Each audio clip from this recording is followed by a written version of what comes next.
Kyra from KyraWilliamsFitness.com, and today we are doing man makers.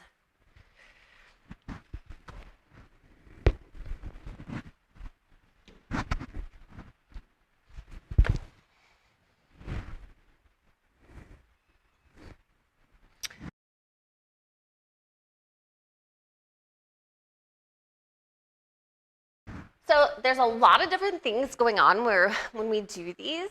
So there's a lot of different ways that we can modify and make these work for you. We are going to start in our high plank. So we want shoulders, elbows, and wrists all in one straight line, upper back engaged, core engaged, glutes engaged, and quads engaged. So we're in a solid high plank position.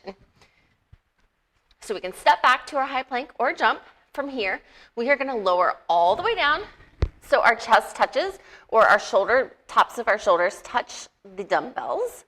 We're going to come back up into our high plank, so perhaps we put our knees down on the ground.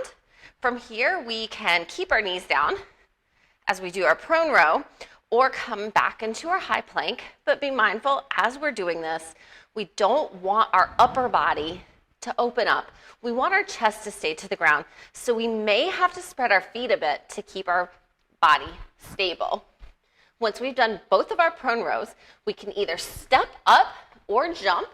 Make sure that your feet are flat, your chest is upright here, and we are going to deadlift to stand with our dumbbells.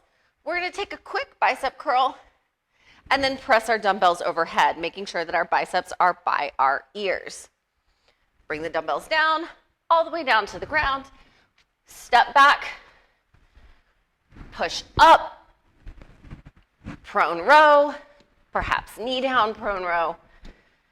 Step or jump back in, stand, curl, press. And that is a man maker. So for more total body and obviously cardiovascular exercises like this, sign up for online personal training at KyraWilliamsFitness.com.